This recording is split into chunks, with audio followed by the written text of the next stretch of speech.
Bem-vindos a Gisela Infinite Love para mais uma conversa e com um convidado super especial. Os meus convidados são todos especiais, mas pronto, é este que eu tenho à minha frente e é verdadeiramente especial.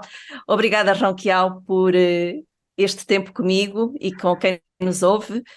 Antes de mais, o que é que significa Ronquial? A minha querida, para já, um prazer estar aqui consigo, uma alegria. Um significado específico com que não há nenhum de especial.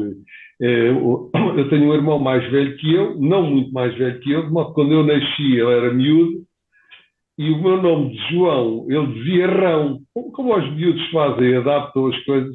Então o Rão colou logo à nascença. E depois Kial foi uma cantora com quem eu tive a oportunidade, no começo da minha carreira, de começar a trabalhar, uma cantora americana.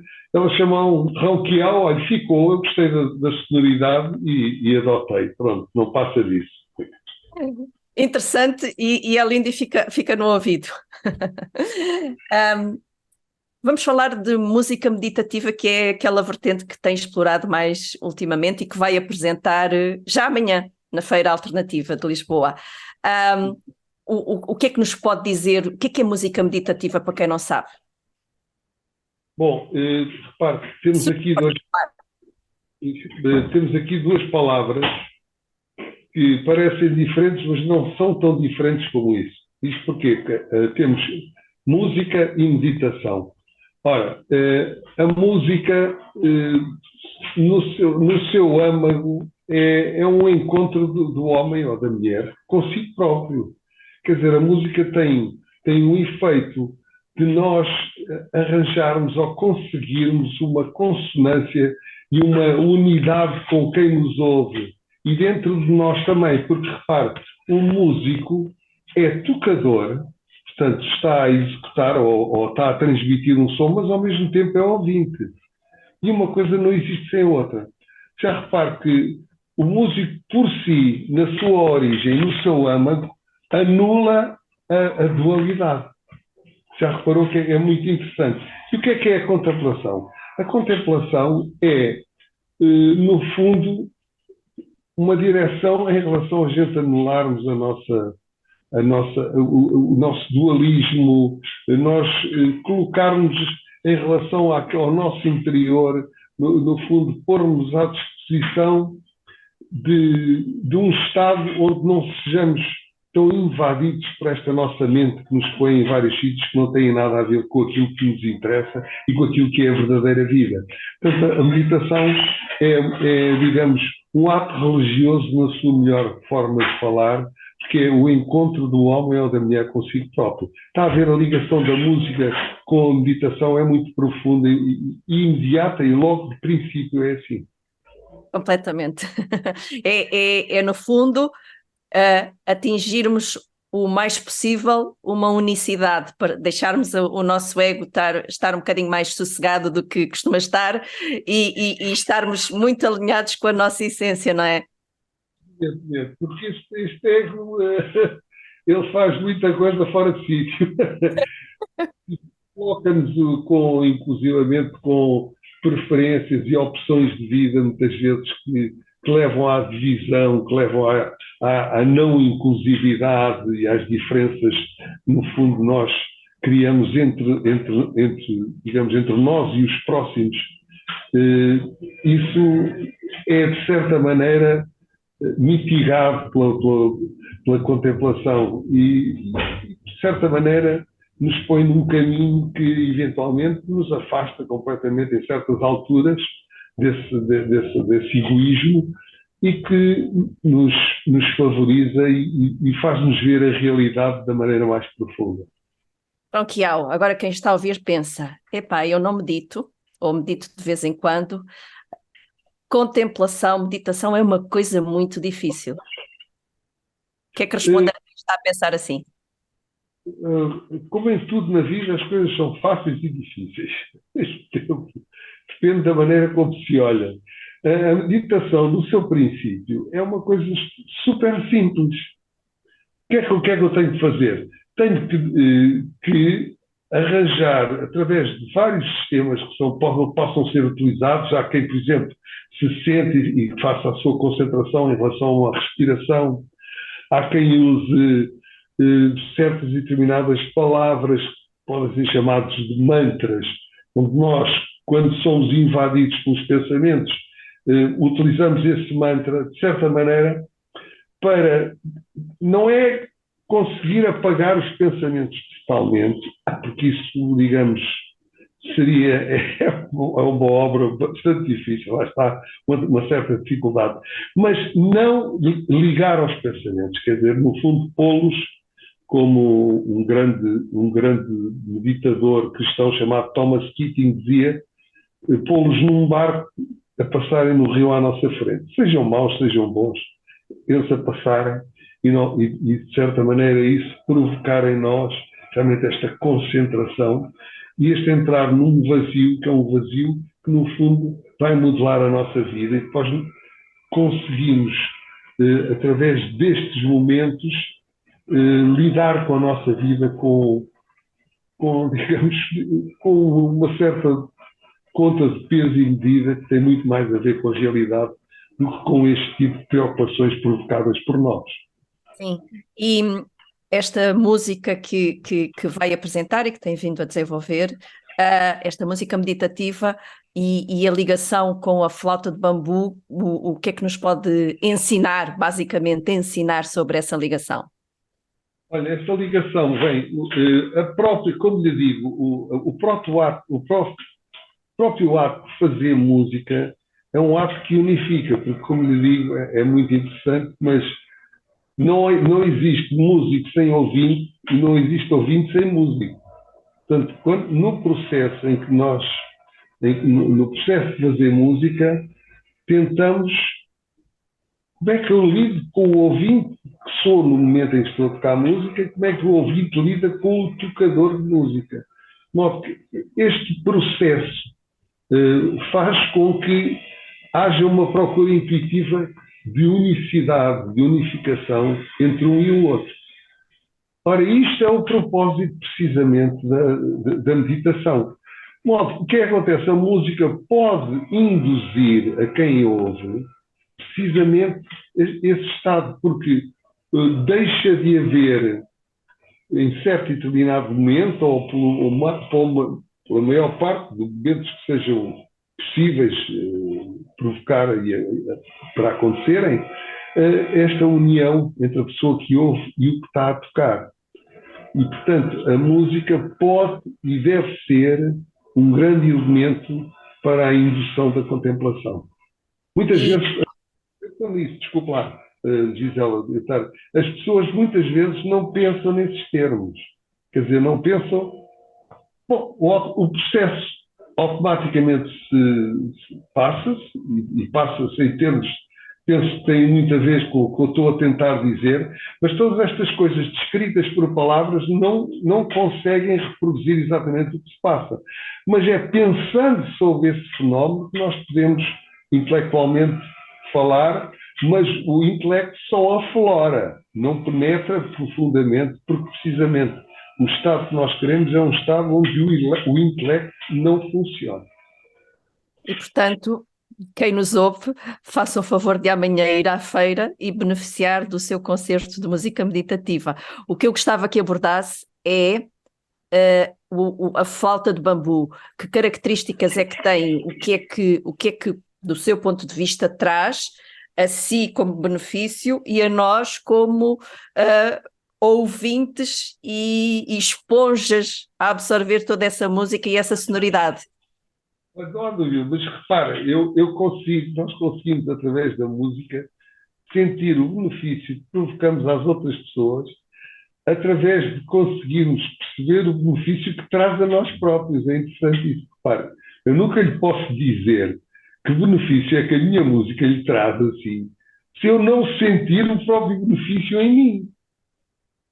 Que eu não consigo estar dentro da sua mentalidade, está a compreender? Agora, uma coisa é certa, a flauta de bambu é um instrumento muito especial. Há vários tipos de flautas, não é? É o instrumento melódico mais antigo da humanidade. instrumento melódico mais antigo. Há um mais antigo. Sabe qual é? A voz. A voz. Exatamente. Pensei que ia ser apanhada agora. Eu já sabia que não ia enganar, como é evidente.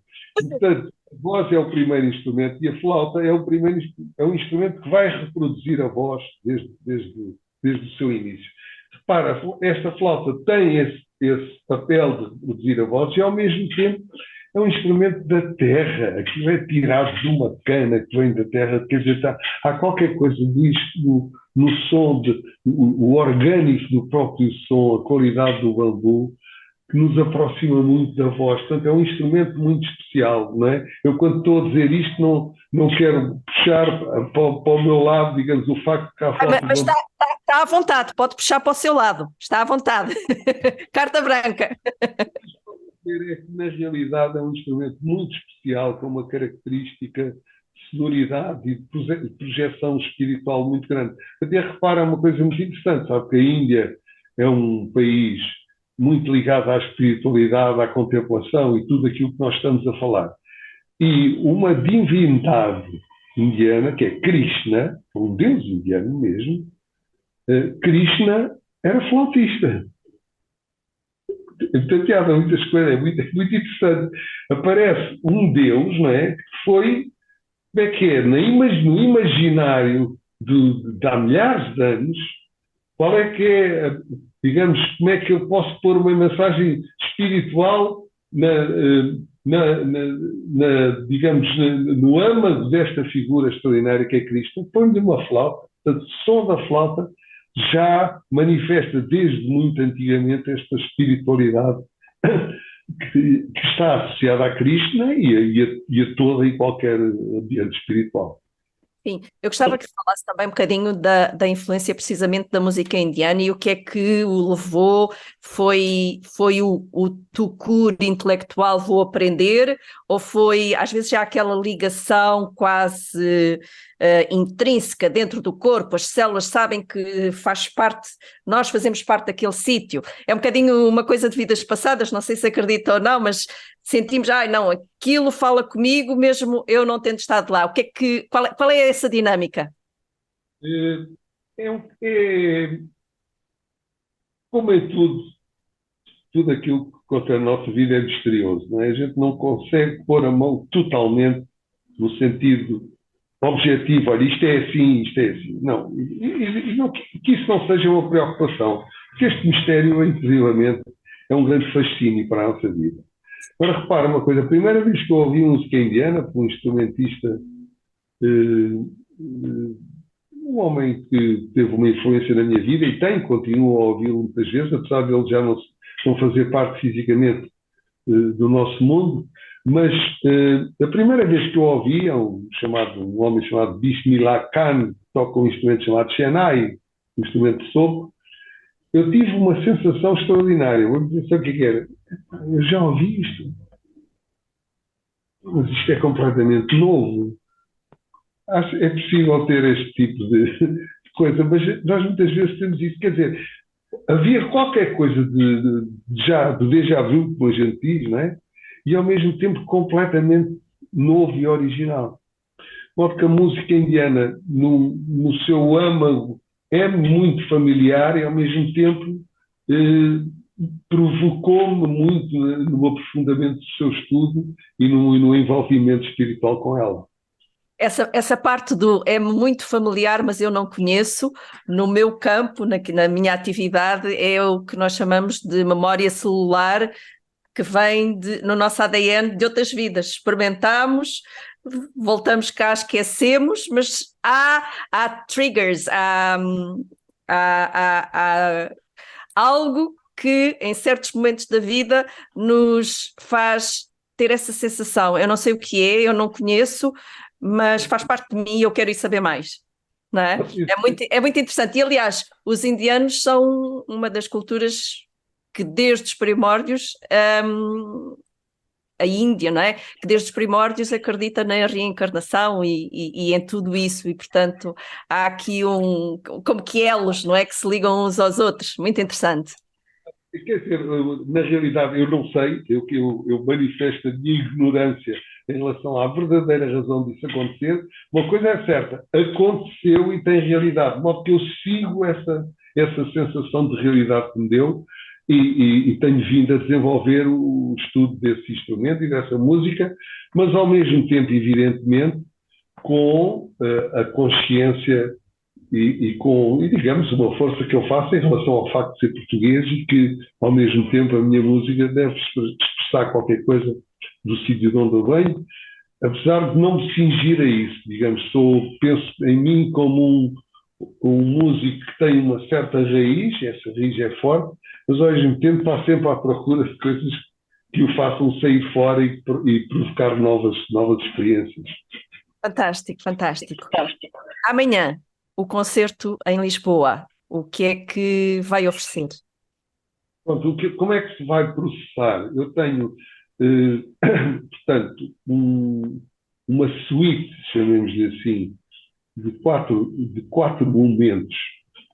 Um momento que eu chamaria musical, que chamaria de concentração, que é logo seguido de outro momento chamado contemplação.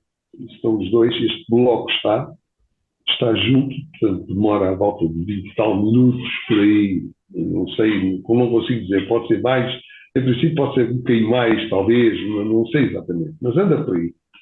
E depois a música para e eu toco um sinozinho, no fundo, que manifesta o princípio de uma meditação em silêncio de 15 minutos.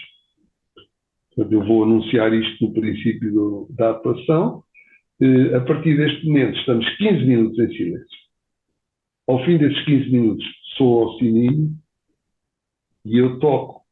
Portanto, esta terceira parte, chamemos-lhe a parte denominada de meditação, e a partir daí, do sininho tocado pela segunda vez, aí fazemos, digamos, a coroa de todo este momento através de um tema chamado de celebração, onde tocamos um bocado e espero sinceramente que todos vão para casa melhor do que quando lá entraram. Não, certamente. Eu vou lá estar, vou testemunhar isso. Só uma pergunta. Quem não está habituado a meditar e eu acabou de ouvir e vamos estar 15 minutos em silêncio, se os pensamentos começarem a popar, a aparecer, e o que eu tenho para fazer, e o amanhã, e o ontem, o que é que as pessoas podem fazer? Porque há aí qualquer coisa também, não é? Evidentemente que há. Isso é uma coisa que a experiência e em relação a esse momento acaba por fazer isso, no fundo, mesmo que essa meditação a pessoa diga, eu não consegui parar de pensar de certa maneira, mas ficou qualquer coisa de uma possibilidade de eu posso eventualmente fazer com que isto possa acontecer. Há pessoas que pensam, por exemplo, uma meditação que é feita muito no budismo, que é a concentração sobre a respiração. Isso é muito interessante, porque afasta a nossa mente. Eu vejo o curso do ar, inspiração, inspirei, expirei. Esta dualidade destes movimentos, às tantas, pode ter um efeito sobre acalmar a mente. De repente, vem uma série de pensamentos em catadupa, ou maus ou bons, não interessa. O que interessa é não ligar aos pensamentos. Não é entrar em stress no sentido de que mas eu estou aqui e estou a pensar, mas não é para eu pensar. Não vale a pena. Porque isso aí é mais força. É não desligar. Não é? Digamos, não é um desprezo, mas é, digamos, agora, deixa correr. Como esta imagem do barco a correr no rio, como se a gente pusesse assim dentro de umas cascas os pensamentos, eles a passarem, e eu à beira da margem. Há uma imagem até muito interessante que a gente tem no popular, que não é associada a isso, mas poderia ser, que é os cães ladram e a caravana passa. Nunca pensei nela neste contexto. Boa! Há muito a ver, não é? Não há dúvida, é isso que vai acontecer. Os cães não vão parar de ladrar, mas a caravana passa. Eu deixei de me preocupar com os cães. Isso é uma maneira. Outra maneira, que é pessoalmente a que eu uso, porque, digamos que tenho-me envolvido na meditação, numa meditação de tradição cristã, apesar de que cada um tem a sua fé à sua maneira. Portanto, o que eu estou a dizer, eu pessoalmente uso, que vem da tradição de um frei beneditino chamado John May, que tem atualmente um chefe, digamos, dessa secção chamado Lawrence Freeman, que é uma palavra, usar uma palavra. Pode ser uma palavra curta, qualquer palavra que envolva qualquer coisa de afetuoso, apesar de que não vamos ficar a pensar no sentido dessa palavra. É uma palavra que nós dizemos quando os pensamentos estão a aparecer para tentar tomar conta da nossa cabeça e da nossa sensibilidade, nós dizemos essa palavra, só essa palavra. Eu tenho uma Acaba palavra. por ser um mantra, acaba por ser uma palavra que é um mantra, e se isto fosse hipnose, acaba por ser uma âncora. Esta palavra significa que o pensamento vai sossegar. Exatamente, e através de usar essa palavra, o pensamento depois acaba por, de certa maneira, digamos, perder o seu envolvimento emocional em nós. Isso é que é o fundamental. Não é parecer, como digo, conseguir ou tentar conseguir não pensar, mas é conseguir, através de não ligar ao processo do pensamento, ele deixar de ter influência sobre nós e nós, eventualmente, temos momentos onde não pensamos mesmo. E esses momentos dão uma força extraordinária. Isto é uma coisa real, não tem nada a ver, muitas pessoas pensam nisto. Isto são as coisas que fazem vestidos do Oriente e coisa. Não há Oriente nem há Ocidente. Isto há uma realidade, na realidade, que funciona assim, é mesmo. Portanto, estes dois sistemas, o de escutar a respiração, o de pensar numa palavra, são duas maneiras de encarar. Poderão haver outros, eu não sou, como digo, não sou um técnico dos sistemas de meditação, este uso, mas seja como for, tenho a certeza que, partindo deste princípio, da maneira de nós sabermos que os pensamentos vão vir, mas que eu não tenho de ficar ligado a eles, ou o menos possível, não me ligar emocionalmente a eles, só esse processo nós vamos sentir que há um certo sossego, um certo maior sossego e um certo maior encarar com a vida e principalmente com as vicissitudes da vida, porque no fundo as agradáveis, tudo bem, isso aí toda a gente lida bem com elas, mas digamos, as contrárias, digamos, ter essa mesma atitude de desligamento, porque na realidade aquilo que nos dá força é o vazio que está dentro de nós, é o espírito que está dentro de nós, mas só podemos conceber como um vazio, como algo que não podemos realmente ver em termos do que é, não é? Porque nós não podemos definir Deus, não é? Quer dizer, lá está. E esta coisa que está dentro de nós, este espírito, é ele que nos move e a partir daí vamos tentar chegarmos o mais possível e deixar que os pensamentos não nos influenciem tanto.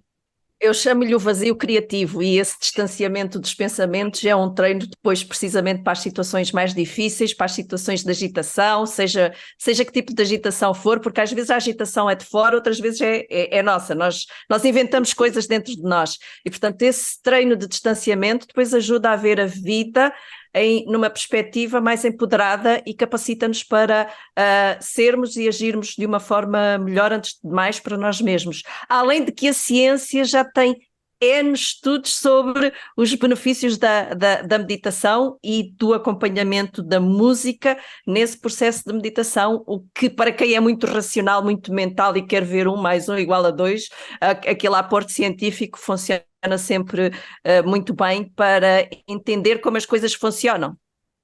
Sem dúvida. Repare, isto é um facto, todos nós sabemos que é um facto, e existem um bocado de preconceitos em relação a nós aqui, em relação a isso, mas inclusivamente em tradições, a tradição cristã mais antiga envolvia meditação. Isso é um assunto muito longo para a gente falar, mas é uma verdade. Vamos marcar outro podcast para falar sobre isso. Mas tudo basta, lá está, basta ao fim desses 15 minutos e depois de ouvirmos a música, porque a música no fundo já está a preparar esse fio que vai continuar depois na celebração. Basta que eu, à saída, tenha um sentimento de uma certa leveza interior e de poder encarar, digamos, estas tais vicissitudes de uma maneira melhor e menos envolvida. Acho que já aconteceu aqui qualquer coisa. Até depois é para fazer mais. Eu não estou ali a fazer, não é um curso de uma só vez. Não é? Isto é para depois criar dentro da pessoa depois uma curiosidade de desenvolver essa atividade da meditação. Muito obrigada. Uma última mensagem para quem está a ouvir-nos e a considerar vou ou não vou amanhã. O que é que deixa como mensagem? Medito, não medito, vou ou não vou? O que é que eu faço? Só digo uma coisa, vá. Eu subscrevo. Sabe porquê? Porque o não ir já lá está. Quer dizer, só pode acontecer alguma mudança indo. E depois digo, olha, afinal fui, e depois aí outra conclusão verá. Mas eu tenho a certeza de que há qualquer coisa aqui de bom, seja para quem for, não é? Portanto, isso é isso que eu recomendo e espero que apareçam para nós criarmos também a meditação em conjunto também conta, apesar de ser uma coisa solitária, mas em conjunto, tudo aquilo com o envolvimento da música, esperemos também que a parte da beleza seja um catalisador de nos enviar a este estado, que a beleza é realmente qualquer coisa que nos eleva. Muito obrigada. Espero marcarmos outro podcast para falarmos disto e do mundo que é a sua experiência e a sua vida, e encontramos-nos amanhã.